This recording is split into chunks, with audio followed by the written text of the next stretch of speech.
On This Week in Enterprise Tech, Google kills the firewall, Cheebert smacks a troll, and Rafael Mudge spoofs your SMTP. Twiat on the set. Netcasts you love. From people you trust. This is Twit. Bandwidth for This Week in Enterprise Tech is provided by CacheFly at CacheFly.com. This is Twiat, This Week in Enterprise Tech, Episode 71, recorded December 16th, 2013. Spoof My SMTP.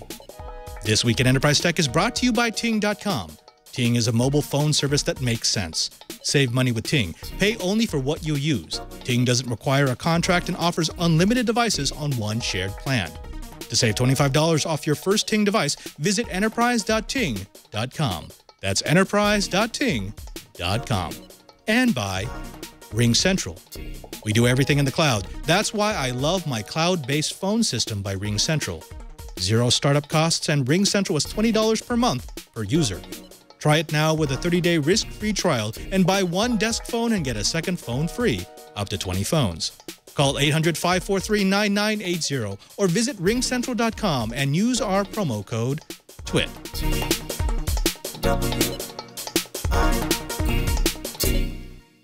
Welcome to Twiat, This Week in Enterprise Tech. It's the show dedicated to the enterprise professional, the IT pro, and the geek who just wants to know how the world is connected. I'm your host, Father Robert Ballasare, the digital Jesuit, your guide to all things in the enterprise.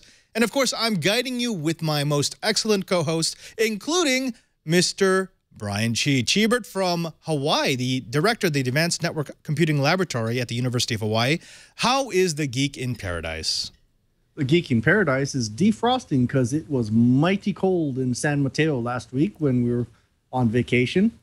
But it's not easy being green. And boy, there's an awful lot of video out on YouTube with Cheebert being pasted into all kinds of interesting things. Absolutely. But I need cat video. Cat video, yeah. So someone, I'll put it in the show notes, but we do have some green screen shots of Cheebert. We were just testing. We want to see your creativity, and so evidently Cheebert wants to be with a cat. You know who doesn't want to be with a cat, because I know for a fact that he's a dog man, is Mr. Curtis Franklin from Enterprise Efficiency, coming to us from the Right Coach. Curtis, you're not defrosting. Actually, Padre, I am. I was in Texas all last week where it was mighty darn cold, and the cool weather has followed us here to Florida. By Florida standards, it's a very cool day, only going up into the low 60s today. I'm kind of all bundled up here in the swamp, but happy to be in the warm and friendly embrace of the Twiat Riot. Well, the dice is cast. Later in the program, we are going to be bringing back Rafael Mudge, who scared the pants off of us a few episodes ago with an exploit that showed how we could pivot a browser. This time, he's got, well, a few more hints for those people involved in IT. But before that, we want to get to the Enterprise Byte. We're starting off with a story about Google killing the firewall. Okay, well, they're not really killing the firewall, but they're all about removing the mentality that perimeter security is acceptable. A perimeter security, for anyone who doesn't do this for a living, is essentially setting up a green zone. You're saying, look, I protect myself from the threats. I protect myself and my network from the outside world. But once you get past my firewall, once you get past my security appliance, once you prove that you're a member of my network, well, then you pretty much have access to everything. Google is saying, nah. Now, this stems from Google getting hacked not too long ago. Do you remember back in 2009, we had a massive breach from the operation, Operation Aurora, which was allegedly, according to some, a state-sponsored attack on some major corporations in the United States, including Adobe, Juniper, Rackspace, Yahoo, Symantec, Northrop Grumman, Morgan Stanley, Dow Chemicals, and, of course, Google. Now, this attack, according to McAfee, was specifically trying to get at the source code repositories. That's the secret sauce of so many tech companies around the world. Now, Google was understandably upset because this attack not only exposed their source code repository, but it exposed their users to potential invasion of privacy, especially those users in China. So they did a few things. The first thing they did was they've gone completely Windows free. You're no longer allowed to have a Windows PC on the Google campus unless it's with a specific business case. But now they're going one step further. Their security chief has said, look, Macs aren't enough. Macs can be compromised just as much as PCs. So what we need to do is to stop trusting anybody. They're actually calling this zero trust. We know it as trust no one, but it's the same idea, which is no matter if you're in a safe network, no matter if you're out in the world, you need to treat everyone as a potential vector for attack. Cheebert, I want to throw this over to you first because we've talked about this a lot on Twiat, because there is that delicate balance between locking down your system and giving your users the space and the resources they need to do their jobs. What do you think would be the immediate consequences of going to a zero trust model in a major network? Okay, so a really big issue is the perimeter isn't gone. The perimeter is just shrunk back into the data center. What Google's doing is they're doing something that's very, very similar to what VDI is, except it's in the Google Cloud environment. There's still processing available to the employees. There's still a lot of different things, but now they're using their Google clients and so forth as thin clients. So the immediate thing is there's going to be an awful lot of people looking at thin clients. And oh, by the way, this is actually almost identical to the move that Microsoft did almost a decade ago.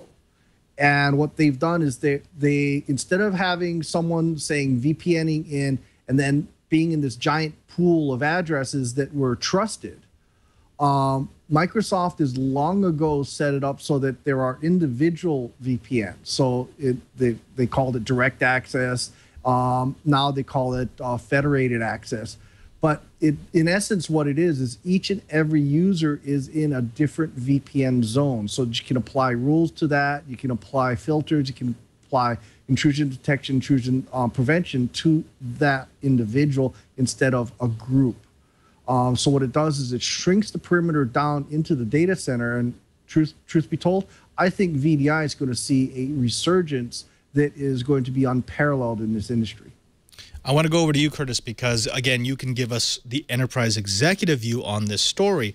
Yes, so zero trust is shrinking down to the data center, which essentially makes every device dumb, right? It makes it thin. If devices are no longer allowed to have extra functionality other than what's required on the network, and actually the head of Google's trust model, he's Greg Castle, he's director of Mac Ops, has specifically said, look, you should strip out any functionality that's not absolutely required by the user. This is a different paradigm in computing. I mean, we're not going to be used to this. This is not something that I think executives would treat really well if you tell them that their favorite device is not allowed to connect to the network unless it has all the security, all the assurance of safety, and also all the control of a corporate network. So what do you see as the immediate consequences? Well, I think that there are going to be a lot of companies that look at this and listen to their security people telling them that this is a promising direction, but let's admit it, there's always been a tension between the security side and the productivity side. And what we're hearing from Google is in direct polar opposition to the kind of drive for individual device functionality that has come in through BYOD, through the rise in mobile devices, where people want all of the functionality that they had with the standard enterprise device, in addition to all of the functionality that they've had in their personal devices. So you have sort of the maximum functionality on one side, minimum functionality on the other side. There's going to be tension.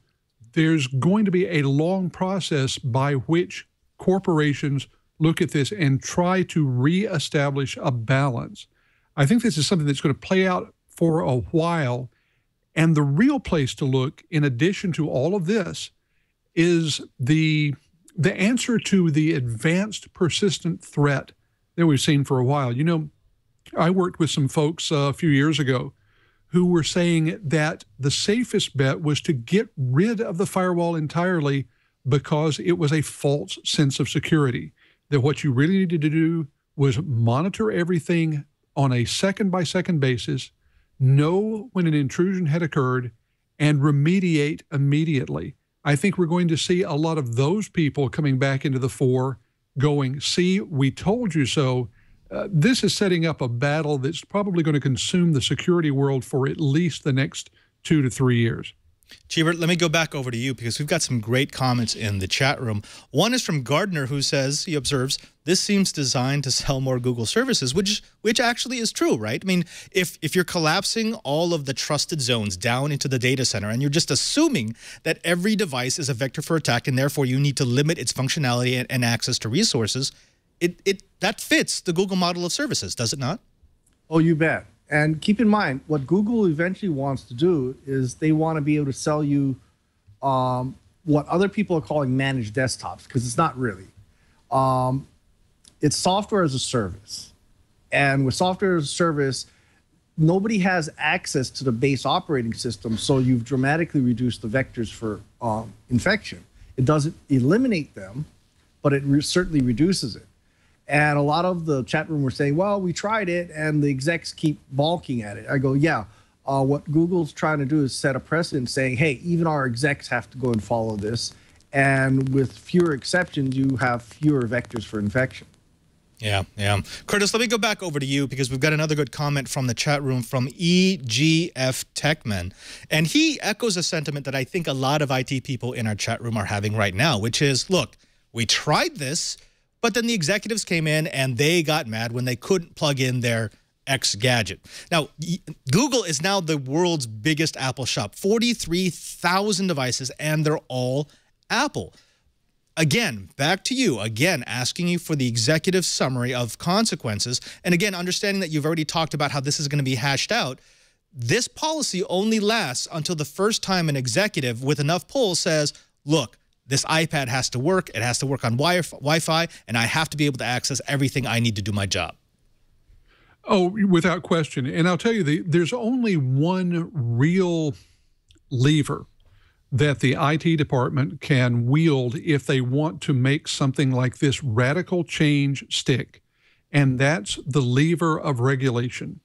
The day that an IT security person comes into the executive suite and says, you know what? We are about to be audited and we're going to fail. We're going to fail because we cannot guarantee compliance with the regulations unless we go to this new minimal client situation.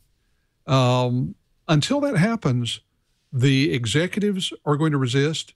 The leaders of the business units are going to resist because they'll all be getting pushback from the people below them on the corporate org chart. The only way I see this becoming accepted across wide swaths of the enterprise in anything like the near term is if a bunch of auditors come in and say, you know what, we're not going to certify you as being HIPAA compliant, as being FERPA compliant, as being GLB compliant, unless you go to this model that Google has outlined. The day that happens is the day you start to see a lot of people placing orders for entirely new IT infrastructures. There you go, IT managers. Speak softly and carry a big compliance stick. Well, we're going to come back to this story because, believe it or not, Google is not the first company to try this. This is actually a model that's been proposed multiple times, including by some of the previous guests of This Week in Enterprise Tech. We're going to bring a few back and talk about different ways to institute Trust No One in your network. Now, let's move on to the second Enterprise Byte because I promised Cheebert he could sink his teeth into this because it's all about trolling. Now, we know what a troll is. We've talked about this on the show, the non-practicing entity. And how do we spot trolls? We spot them because they're typically looking to gobble up intellectual property, usually of companies that are going bankrupt, usually of intellectual property that tends to be very vague. They don't want something specific. They want something that could be sort of shotgunned against the entire tech world. These companies never plan to make anything with that intellectual property, but rather they try to shotgun lawsuits, hoping that people will pay them off in order not to actually go to court. We've rallied against this. We know how damaging it is. We know that just last year alone, it cost $29 billion just in legal fees, not including lost productivity or delay of product schedules. And so In a bit of good news, it would seem that the United States House of Representatives has passed, well, at least hopefully passed, the Innovation Act by a vote of 325 to 9. Now, I say hopefully because it still has to go through the Senate. It still has to be ratified, but it's looking good. It looks as if people are finally understanding the kind of damage that patent trolls can do. Now, Cheebert, there are three major parts to this bill as I see it. Three things that I think can most affect patent trolls. The first part is that the act allows companies to step into a lawsuit with one of their customers. So, for example, let's say someone is suing Motorola and then suing Samsung and then suing HTC for Android. Google would now be allowed to actually step into the lawsuit and argue for their customers. It's a very, very important distinction because rather than allowing a patent troll to pick off the smaller players, the patent troll will have to worry about the big guy stepping in with its much deeper pockets. The second part is that the plaintiff, the patent troll, the MPE, will have to pay the defendant's legal costs if the lawsuit is determined to be unreasonable. That's designed to really narrow down the amount of shotgun lawsuits. You're not going to throw out 1,000 lawsuits if you think 99 of them are going to come back and bite you. The third part is actually, I think, the most important, and that is discovery is moved to after the examination of the patent claim. This has been one of the things that NPEs have used again and again and again to get people to pay them off, which is they ask for discovery. They say, look, we believe you have the evidence that you are violating our patents. We need you to turn it over. They'll just keep doing this and doing this and doing this, all costing you money until you say, okay, look, it's more expensive for us to keep doing this than to pay you off. Here's $20,000, go away. This says, no, no, no, no. We're not going to do discovery until a judge actually decides whether or not that patent is enforceable, if it's valid. So, Cheebert, tell me, is this a step in the right direction? What else do you want to see? Do you see this actually making a dent on NPEs? Yes, I think this is great. First off, patent trolls are a great name, but they're more like patent buzzards because they're trying to pick over the bones of anything they can find, and they feed off carrion. So how's that for a rant? Anyway, this is sounding very, very much like what our friends at the United Kingdom have done. In the UK, if a barrister goes and throws a frivolous lawsuit, the court can go and say, hey, this was a frivolous lawsuit. We are going to fine the crap out of you. So these goofy, stupid lawsuits don't happen as much in the UK. So I think what's happened is our friends in the House of Representatives and so forth have taken a note from our friends across the ocean and saying, hey, let's go and start removing the ability for people to do frivolous lawsuits and apply them to patent law. And, you know, of course, one thing that still needs to happen is I'm afraid to say is our patent office really needs to get a clue. These stupid, weak patents applications have to stop because they are the root of the evil. We're treating symptoms, which is a good thing, and it's going to hack off a lot of these trolls at the knees. But what we need to do is we need to solve the problem. You know, stupid patents for pre-existing art need to stop. And it's, you know, my personal opinion is the reason why I get up on these rants is sooner or later someone's going to start trying to patent things that are open source or, you know, things like that. Things that people have donated to the community should not be patented. So our U.S. Patent Office, please get a clue. Get a clue. I want to go over to you, Curtis, because you do have a clue, and you have a clue about something that I think the chat room stumbled on very, very quickly. Starting with Weird Am I, he puts quite simply, we need to talk about Texas. Texas has become legendary as patent troll friendly. For whatever reason, that district, that circuit, loves to give decisions to patent trolls. We've seen it actually just happened last week against, was it a real player? I can't remember if they're even in business. But we've got a specific court, a very specific district, a very specific circuit that patent trolls know are friendly to their lawsuits. And so they always file their lawsuits in those courts. If Texas keeps doing that, then this act won't mean anything, because all those judges would have to do is find that the patent is valid, and they would go back into the rigmarole of forcing more discovery and more discovery and more discovery until finally you pay them off. This can't be solved without an overhaul of the law, right? I mean, because you've got the right to file your lawsuit wherever you want. Oh, absolutely. Because it is a federal lawsuit, you can file it essentially in whichever federal jurisdiction you find is the proper one for your case. I think it's interesting that what they have done in the House of Representatives is not attack the root of the problem, which are, in the eyes of many people, limitations in our current patent system. What they've tried to do is attack a specific tool that the patent trolls use. I think that the three-prong approach, I like the analysis that you gave at the beginning about these three areas of change, do mark a significant improvement.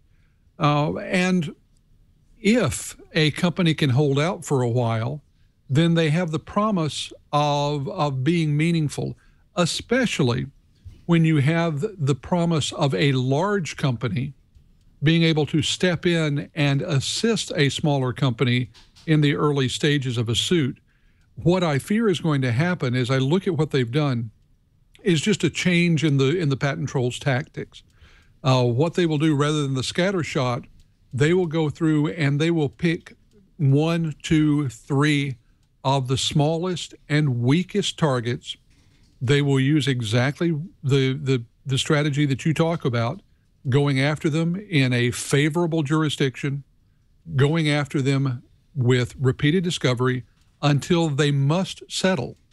And then with precedent on their side, they can continue to attack larger and larger and larger entities. This is I think it's a useful recognition that a problem exists, but we're going to have to wait for a real solution until Congress has the collective fortitude to go in and look at a significant overhaul of the current patent system. And it's worth noting that in a couple of areas around things like software and process patents, the Supreme Court may get there ahead of them.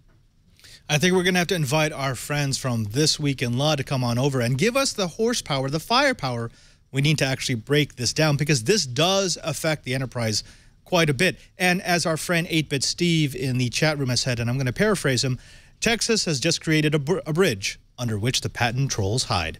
Now, when we come back, we're bringing back Rafael Mudge, who is going to tell you why you might need to be afraid of your email server. But before that, let's take a moment to talk about our first sponsor of the Twiat Riot. You know them, you love them. They're Ting. Now, you might want to be asking yourself, what is Ting? Ting is a no BS mobile service. They are an MVNO. That's a mobile virtual network operator, which means they're using the Sprint network that's built out, that's fast, that's dependable. It's that service, but for you. You see, Ting is different because they have no contracts or ETFs. You enjoy contract-free service for as long as you need without worrying about being hit with a penalty because of some arbitrary termination date.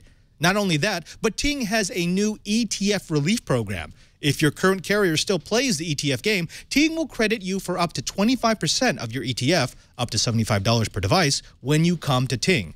Simply purchase your device through Ting, port your number, then submit your final bill with your ETF details from your previous carrier. You go to ting.com/ETF for more information. There are also, with Ting, no bundling or ride-along services. You choose from extra small to extra large service levels for voice, minutes, text messages, and megabytes of data, all billed separately so you know what you're paying for. There are no overages or penalties. The other guys charge you if you go over your allocated minutes, text, and data. If you have a heavier month with Ting, you just pay for what you used. There are no add-on charges. Voicemail, caller ID, tethering, hotspot, three-way calling, call forwarding, and other features are all part of the service, as they should be. There are also no mysterious line items on your bill. They're not going to hide a fee. Ting charges you for what you use plus whatever taxes they're legally obligated to collect. No hidden charges, recovery-free fees, or other BS. You also get unlimited devices on one plan. That means sharing pooled minutes, messages, and megabytes. Each device on a plan just costs you an extra flat $6 per month. A powerful online account control panel is part of the package. You get to take control of your account, your usage, and your bills in a single piece of glass, a powerful online control panel. They also give you no-holds customer service. You can call them at any time, 1-855-TING-FTW, anytime between 8 a.m. and 8 p.m. Eastern Standard Time, and a real person will pick up the phone. If you don't want to talk to a real person, you can also find their excellent online support at help.ting.com, which has active customer support forums, a simple and powerful help ticketing system, video tutorials, video startup guides, and so much more. Now, here's how Ting works. You purchase your mobile device from Ting, which you will receive in 2 to 5 business days. Or you can bring over your favorite Sprint phone to Ting, like the iPhone 4 or 4S. Check out the full list of eligible phones by going to their special URL and clicking on BYOD at the top of the page. Ting will even help you turn your old devices into cash with the move to Ting. After you activate your device with Ting and you have the option to select a new phone number or port an existing one. Ting will break your rate out by minutes, text messages, and megabytes and bill you at the end of the month for what you've used. Here's what we want you to do. We want you to visit Ting today at enterprise.ting.com. Save money and better manage your mobile phone usage with Ting. You can check out their savings calculator and see how much you or your company can save. This Week in Enterprise Tech viewers also save $25 on their first Ting device when they sign up. So visit enterprise.ting.com and start saving today. And we thank Ting for their support of This Week in Enterprise Tech. Let's welcome back to the show a guru of security, Mr. Rafael Mudge. Rafael, thank you so very much. Now, you scared the pants off of our audience last time with a browser pivot when you showed how easy it is to take control of a computer with a simple exploit. For the folks who maybe didn't catch that first episode, do you want to tell them who you are and who you represent? Oh, sure. Hi, my name is Rafael Mudge, and I develop software for penetration testers, people who break into networks to test their security. So I work on something called Cobalt Strike and an open source project called Armitage. So that's a little bit about me. I used to work as a pen tester, but now I'm a full-time developer. And what does that mean exactly?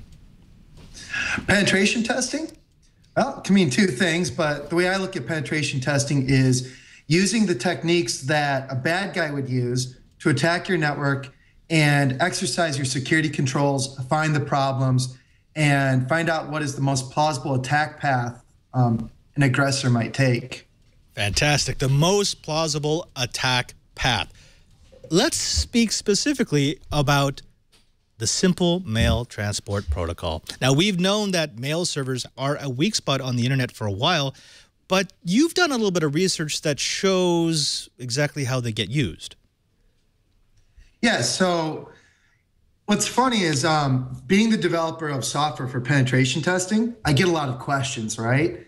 And a lot of intrusions begin with spear phishing.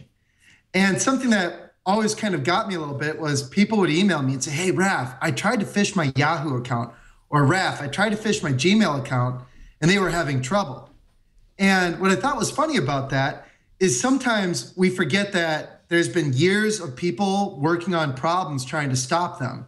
So I'd like to do in this segment is take you through email, how it works, the different kinds of defenses in place, and how an attacker might think about detecting those defenses and circumventing them. All right, so Rafael, put us in the mind of an attacker.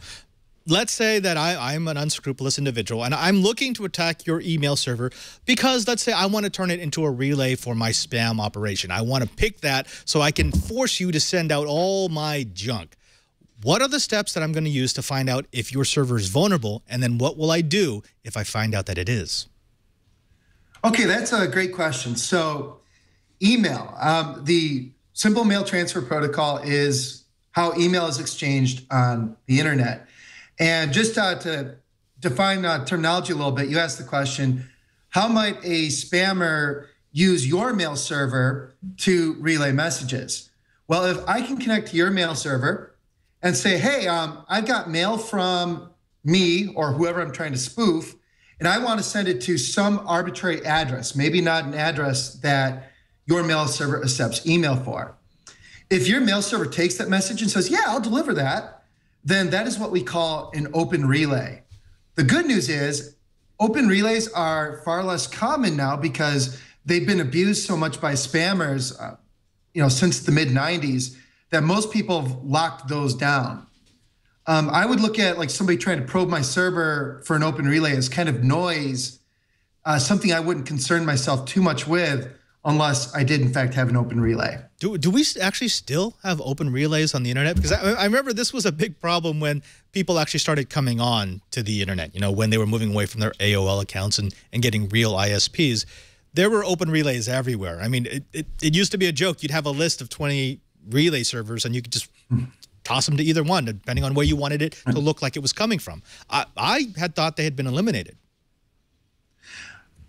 Okay, so I think open relays are far less common now. So that's actually less of a concern on my end. So when I want to do phishing, what I do is I try to pretend that I am another mail server, that I am a relay, and I connect to the mail server of the domain I'm trying to phish the users in and deliver the mail directly. And that's a bit of a different ballgame. Oh, okay. So rather than pretending like I'm an individual who's just trying to take advantage of an open relay, I'm spoofing that I'm another email server, and that might be taken with more authority by that SMTP box. Yes, actually, there's really no authentication built into the system by default. So I can theoretically, from any place on the internet, connect to a mail server and say, hey, I am twit.tv, and I have email from Padre, and the message is for so-and-so. And unless twit.tv's administrators set up the right records in their DNS to say, hey, only these systems should send email for me, and only if that server that's receiving the email checks those records, only when those two things are true, we have actually any security. If I don't check the records or you didn't set them up, then the server has no way to know whether or not I really am twit.tv sending email from you. Let's talk a little bit about those records, because I read your blog post, and I got to say a lot of it was just sort of like, oh, I had no idea that's how that worked. You mentioned a couple of different types of records: SPF, SMARC, and DKIM records. Specifically, what do those do, and how are they supposed to be set up?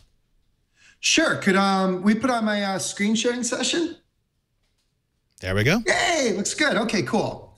Let's go through this just a little bit. So first off, let's say I wanted to spoof an email to a user at yahoo.com. The way I know which server to connect to is I'm going to connect to what's called the mail exchanger, okay? So I'm going to use a command called dig, which is built into or comes with a lot of Linux distributions. And I'm going to look up the mail exchanger record for yahoo.com. And I'm going to get back a few addresses, okay? I can connect to any of those on port 25 and try to send an email to a user at a Yahoo address. Now, let's say I want to pretend I'm sending a message from LinkedIn.com. I really like to spoof social media messages. One of the records that can stop me or can make my life harder as an attacker is something called an SPF record. So I'm going to query any TXT records for LinkedIn.com, and whoops, it'd be nice if I spelled LinkedIn.com right, correct? So I'm going to query any TXT records, and you can see I have a record here called SPF, which is a Sender Policy Framework, okay? And this record lists which IP addresses are allowed to send email for LinkedIn.com, okay? Now, before I get a little bit deeper with this, I should probably show you what an email transaction looks like, just so you have an appreciation for the different pieces of the message that are being protected. Sound good? Right, yeah. So take me through what a typical legitimate email would go through, and then show me how I attack it. Oh, we're going to do illegitimate. Oh, yeah, let's do that. Let's do that. Sorry. Okay. So what I'm going to do is I'm going to connect to a local mail server and just take you through the process of what sending an email looks like. So I'm going to connect to this mail server. It could be one of these two, but we'll do the real demo in a moment, but let's just go ahead and go through the local one first. So I'm going to connect to 192.168.1.115 on port 25. And the mail server is going to come back and tell me, hey, this is what mail server I am. I happen to be morningcatch.ph, and it gives me a little bit of information about the system. If I'm an attacker looking to grab information about which operating system you have, maybe I want to see if I have an exploit for that particular system, this banner information could be pretty useful to me to say, oh, hey, send mail 8.14.3 on Debian. Okay. But we're just sending email right now, so let's go ahead and do that. First, I'm going to introduce myself. I'm going to introduce myself as, we'll use my business domain, strategiccyber.com. And the server's going to come back very cordially and say that's pleased to meet me. Now, I'm going to specify something called the message envelope. This is very important. Much like a letter, email has a concept of an envelope. So I'm going to do mail from, and we'll do Rafi at strategiccyber.com. And it's going to say, hey, that looks good to me. And next I'm going to say who the message is for. It's got to be somebody at this domain that this mail server is receiving email for. If the mail server sends email to anybody, then we would have an open relay. So let's go ahead and put in just my test user. We'll do user at morningcatch.ph, which is really Philippines, but I like to think of it as phishing. So here I specified the envelope, the part in the upper, the part in the upper left-hand corner, the return address, who the message is for, and who the message is to. Next, I'm going to specify the message. Something very key, just like real email, the envelope does not have to match the message itself, okay? I can send an email claiming to be from one return address, but have the actual letter, if you will, specify it's from somebody else. So I'm going to just specify the message in terms of its headers, and we'll say this message is from Padre, and we'll just put in like Padre at mywebsite.com, just making stuff up. And we'll put who it's to. We'll put, in this case, Lou user. And we'll put in their real email address, in this case. Subject, hello. And say, hi, how are you? Now to terminate sending the message, I just press period. And now I've communicated with that mail server and sent a message. This is how email servers talk to each other. Now, if I come over to my email and go into my inbox, we can see I have a message from Padre at mywebsite.com, and there's my content. We can see that the sender, oops. Oh yeah, we got, it's all good. So I'm just like reading closely, small font. Let me make that a little bit bigger. There we go. But the point is, this is what it looks like to send an email, okay? And if anybody's going to send a phishing email as part of a pen test, I think mandatory training, they should go through these steps by hand so they can appreciate it. Right. So this is exactly what happens every time you use one of your clients to send an email. It actually goes through those steps. It just does it in the background so you don't have to see it. Now you're going to take advantage of that, right? Absolutely. But first, I'd like to take you through those defenses we talked about and then kind of put two and two together. So we mentioned earlier, let's say I want to spoof LinkedIn.com, okay? So let me clear my screen here and start from the top. The first thing I mentioned is SPF. So if I do a dig for any TXT records associated with LinkedIn.com, you're going to see this record exists. What this does is it protects the envelope. So when somebody connects to a mail server anywhere on the internet and claims, hey, I've got a message, a mail from LinkedIn.com, that mail server should go out and check if an SPF record exists for LinkedIn.com and say, hey, is that system connecting to me? Is it in this list of IP addresses? If it's not, the message is possibly bad, okay? Now, SPF's been around for 10 years, but it only protects the envelope. What about the message content itself? Well, the message content is protected by a standard called DKIM, Domain Keys Identified Mail. And what DKIM is, it's an opportunity for a mail server to sign a message and say, hey, I, the owner of this domain, have signed this message through my mail server. And if you want to verify that I signed the message, my public key is in this DNS record, go get it. Now, just to give you an idea of what a DKIM header looks like, let me go over to a LinkedIn invitation. And I'm going to go pull up this raw message. And let's go to view message source.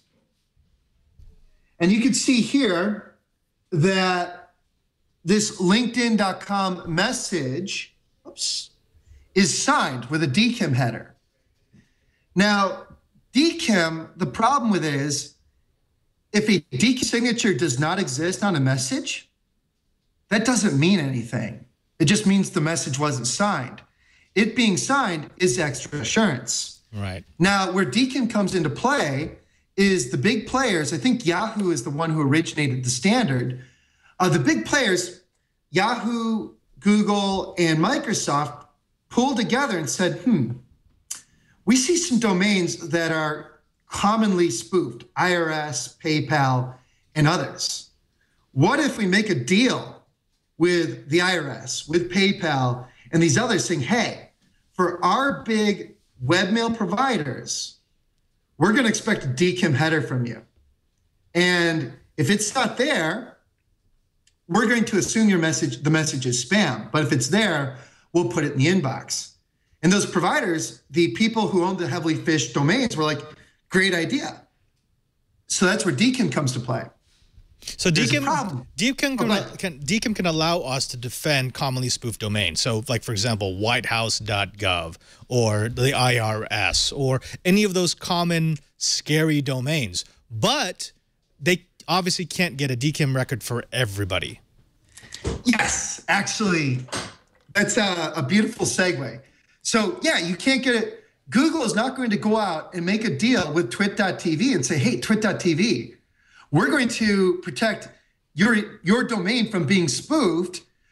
Just tell us that using DKIM and SPF and we'll be good. So this is a gap.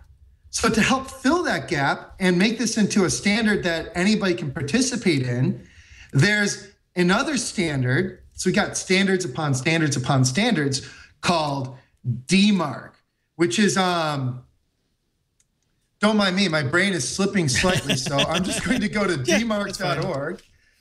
And DMARC is the domain-based message authentication, reporting, and conformance standard, okay? And if we can go back to my screen real quick, I just want to show you how to look up a DMARC record. So to check if a domain participates in DMARC, use dig again, pull up a TXT record for _DMARC.thedomain.com, okay?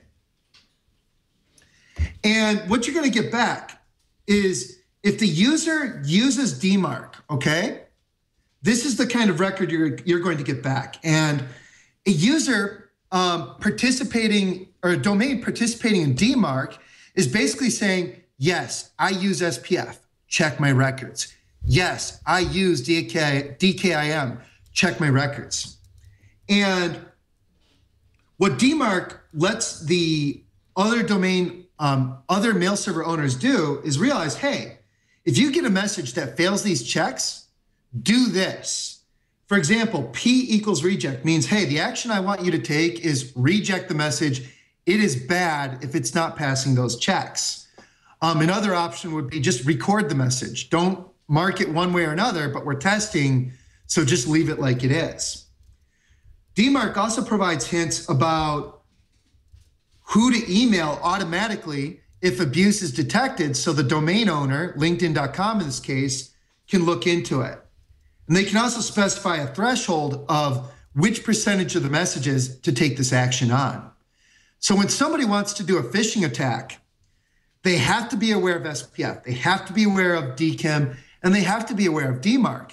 Because if any of these things are in place, it's very likely that their phish will end up in the bit bucket, okay? Sound good so far? Rafael, you know what? I'm going to pause you for a second because I want to tease people because we're about to get into the meat of that exploit. But before we do that, let me take just another moment to thank the second sponsor of the Twiat Riot. And of course, it's Ring Central. You know them, you love them. You know that when we built this studio, Leo decided that we were going to dog food. We were going to do exactly what we had been telling people to do for years, and that is put everything in the cloud. We do everything in the cloud. It's our email server. It's our scheduling server, our file transfers. Heck, even our calendar is located in the cloud. So when Russell, our IT guy, came to us and told us that we could have a full-feature cloud-based phone system through Ring Central, well, it was a no-brainer.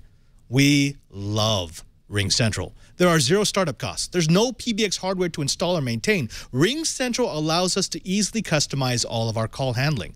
Our producers get their voicemail through their email, and we could even get all of our fax messages right on our smartphones. Ring Central will also give you your own auto receptionist, which can greet your callers, announce employees, and department extensions.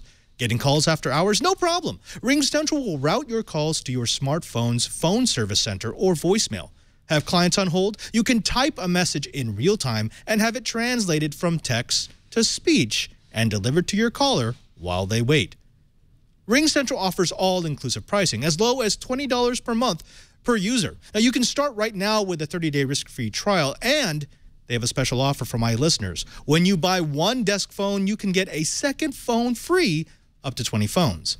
So call this number, designated for my listeners, 800-543-9980. That's 800-543-9980. One more time, just in case Rafael is hacking your system, 800-543-9980. Or you can go to ringcentral.com and use our promo code TWIT. That's ringcentral.com, promo code TWIT. And we thank Ring Central for their support of This Week in Enterprise Tech. Rafael, let's get back to the action.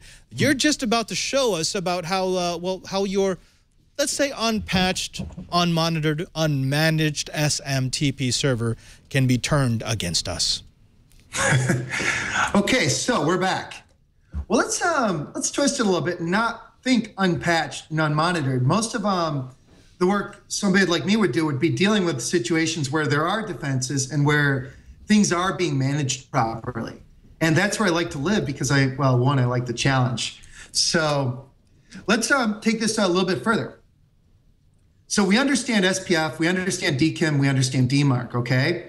Let's say I want to spoof a LinkedIn message to my Yahoo account, for example, okay? So here I have my Yahoo mail. And what I'm going to do is take this message, and this is what your message looks like when it's sent via that SMTP protocol. I could literally copy and paste this into a conversation with a mail server and get nearly a pixel perfect phish. So if you ever see somebody with a hacking tool and they expect you to compose a message in the hacking tool, I don't recommend that. You always want a tool that lets you repurpose existing emails. It looks a lot better. So let me go ahead and just grab this message content. I'm going to copy it to my clipboard. And let me go ahead and just paste this into a file called template.txt. And there we go. Now I've got my email phishing template, and I've got a problem. We know that LinkedIn has SPF, DMARC, and DKIM records. So most likely, if I were to use this template in a phishing campaign against a customer, it probably wouldn't work. It'd probably get squashed as spam, right? So what do I as the attacker do? Well, I could register my own domain and set up the SPF, DKIM, DMARC records myself, or I could try to spoof a domain that doesn't have those records. All right. So one of the things I'm going to do right now is I'm going to open up this template file. And I use Pico as my editor. Don't make fun of me. And what I'm going to do is I'm going to just change the from the linkedin.com to just like linkedin.com. Okay. And I'm going to send this to my target, which is going to be myself. Now, LinkedIn.com could look kind of could look fishy. I could do like LinkedIn-members or LinkedIninvites.com or something else. But the trick is that you're trying to use a domain that doesn't have a DKIM so that it's not going to actually verify that this is legit. Yep, absolutely. And this is very important because I'm going to show this episode to my customers later who email me with questions about phishing and say, hey guys, this is how you want to be thinking about the process. Right, right. So let's go in Cobalt Strike, which is the software I develop, and go to attacks, Spearfish. And I've already got targets file set up. Let's go ahead and grab that template file. And let's go ahead and embed a malicious URL. I haven't actually set this URL up, this website up yet, so we're just going to put it in for now, which I think it's going to be ads.losenolove.com/mplayer. And I'm going to make sure that the bounce to, which in my software is the envelope, the mail from address, matches the from in the message template. Why? Because some mail servers that do a lot of additional spam checks will assume if the mail from and the from in the actual message are different, that it might be spam, and it'll go to the spam folder. So let's go ahead and cross our fingers, send this along, and see what happens. One fun thing about doing a demo like this with a lot of moving parts is anything can happen. Like the mail server not taking my connection. Now, Rafael, while we're waiting for this to prime, let me ask you to bottom line a little bit of this for our enterprise crowd, and that is, what are the things that they should be looking at in their logs to know if someone's been poking around to see if maybe they could spoof their server? Okay, so a couple of hints of advice. What I recommend on your end. First, I recommend that your users, as part of their manual checks, tell them that to their mail servers, check if they are an open relay. Try to make that recipient to address something random, okay, like your Yahoo or Gmail account. That's first. Second, for everybody who owns a domain, I highly recommend setting up SPF records, setting up DKIM, and setting up DMARC. I know these things aren't widely used, but a lot of the big players are using them, taking advantage of them. And you can really help reduce the people who would spoof your domain. And the more of us that participate in the system, we're going to make it harder for spammers and phishers. And that is a good thing, okay? Here I am, the attacker, for once, saying, here are the things we should do. Okay. Now, while we wait for that email server to reply to your request, I want to go around the horn one last time. Cheebert, let's throw this over to you first. You were actually the person who showed me very early on the fun that I could have with Open Relay servers. We've seen far fewer Open Relay servers, but I mean, from what I see here, it doesn't look as if it's gotten a whole lot more secure. Well, there's a lot more people that are paying attention to it, but I don't think we've gone far enough. I think the root of the problem here is real certificates are still expensive enough that a lot of people say, well, I'll get around to it later. I'd love to start seeing email servers actually having identity checks. It's going to add an amazing amount of overhead, but I don't know about you folks, but I'm getting really, really tired of the spammers, and they're, we're constantly trying to find them on the University of Hawaii network because too many people set it up and just take defaults. So I guess the bottom line is, for God's sakes, don't take a default. Use the tools that are available to you because they're not that hard to use, especially if you're using something, some of the new email systems out there. And while a lot of people have a Microsoft allergy, Exchange has been doing a lot of this stuff for a very, very long time, and they don't let you not use things like DKIM and SPF. So life is different. Not better, not worse, just different. So secure your system. Secure your system. Good advice. Curtis, let me throw over to you for a second here. I remember when we moved away from open relays in a lot of our installations, and we were actually requiring people to authenticate when they were trying to get into our SMTP servers.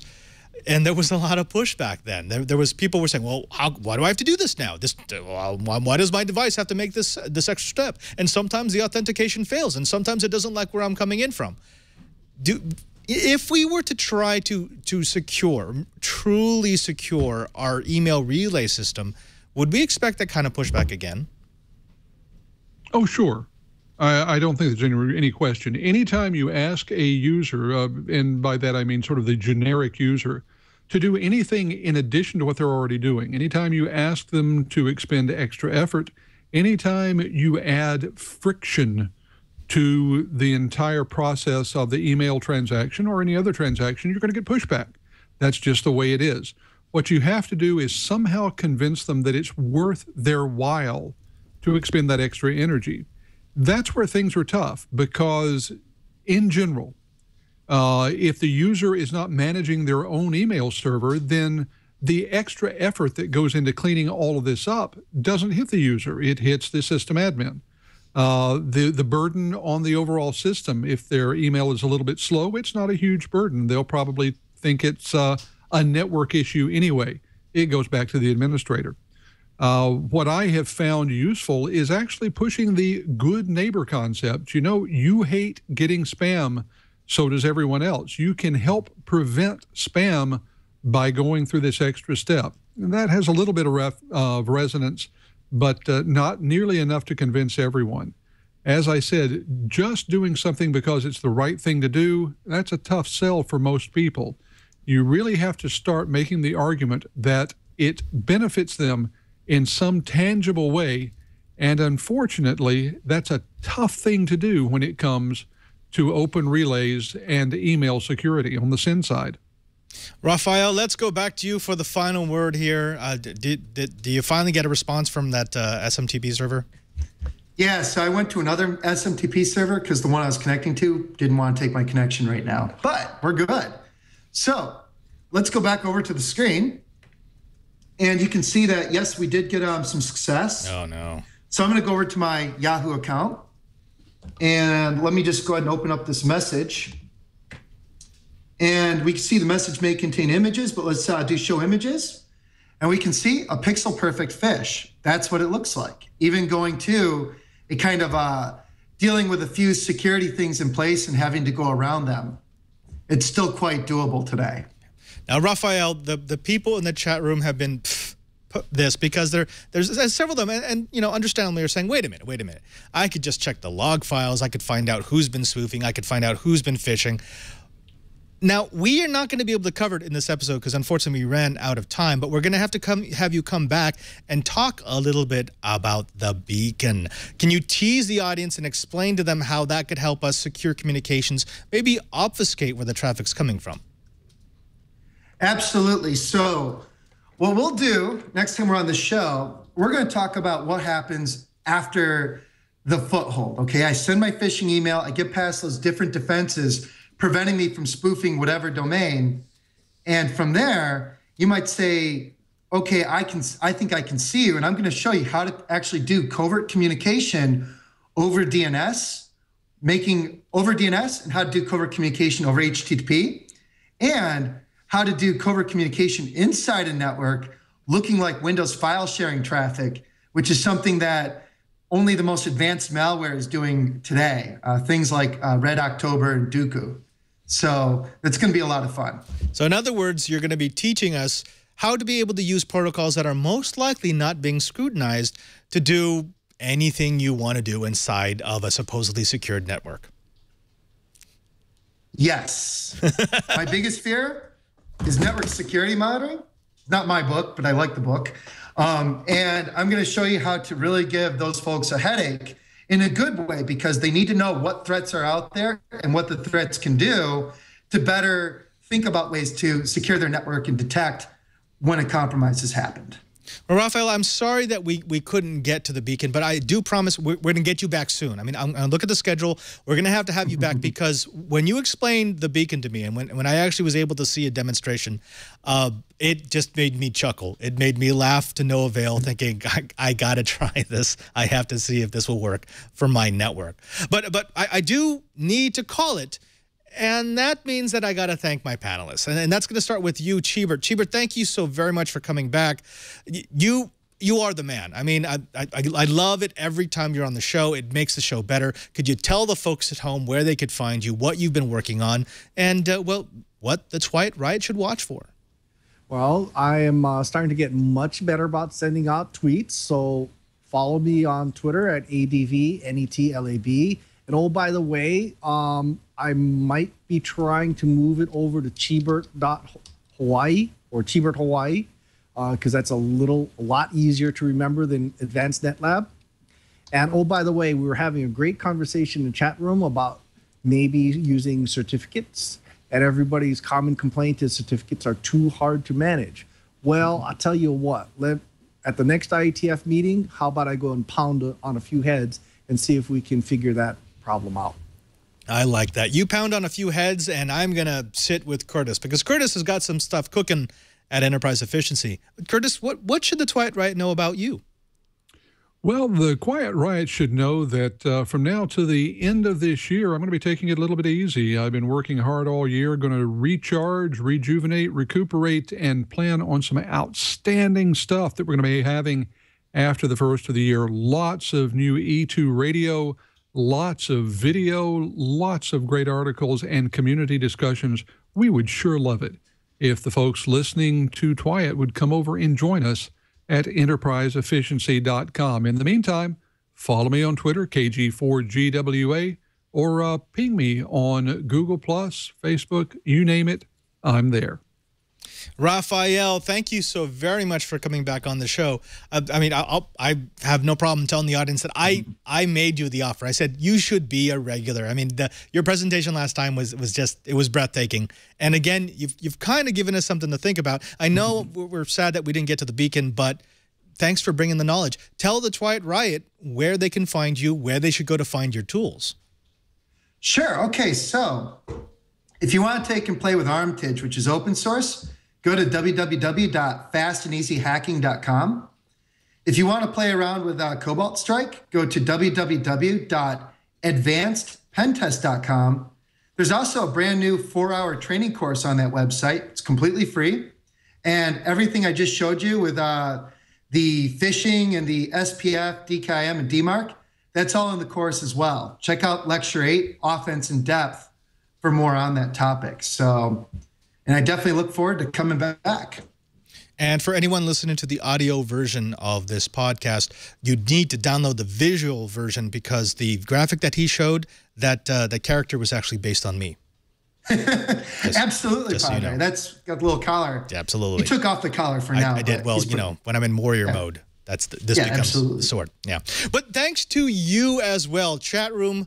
You're awesome. I mean, everyone who comes to this show each and every single week, you're the ones who let us keep doing this, creating the best dang podcast in the universe, according to 9 out of 10 bishops. Now, we want to do something for you. And what we're going to do is give you a way to get every episode of Twiat Goodness in your device of choice automatically. That's right. If you go to twit.tv/Twiat, that's our show page, you'll find a little drop-down menu that gives you all the different options for having Twiat delivered into that device. You want it in your iPod? Of course. Your iPad? Duh. iPhone? I think so. What about your Android phone or tablet, your Windows PC, your Zombie Zune? It's all right there. We'll give you the format that you want. Audio only, video only, high definition, whatever it's going to be for you to enjoy some enterprise goodness. Also, we are on YouTube. I know that a lot of you watch us on YouTube. Most of you come here, but why not stop by? I love chatting with you at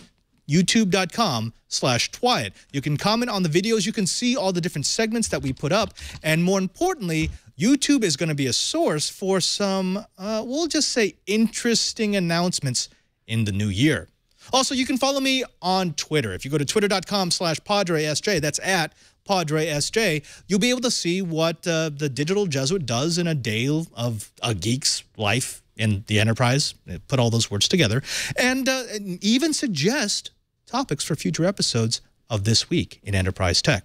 Also, did you know that we do this show live? That's right, live, right here. Every Monday at noon, we get together. We have a couple of beers, we have a couple of lights, we turn everything on, and we give you some really cool content. If you stop by live at live.twit.tv, you'll even get to see how the show is made. You'll see the pre-show and the post-show, how the sausage is made. It's one of the experiments that is Twit TV. You know, another part of that experiment is our chat room. You probably heard me calling out to people in the chat room. That's because Twit has one of the most active chat rooms in the world. And in that chat room, we've got some funny trolls, we've got some bright people, and we have some absolutely awesome members of what we call Chat Realm. Finally, I want to thank everyone here who made this show possible, to Carson, my super producer, and to Jason, who...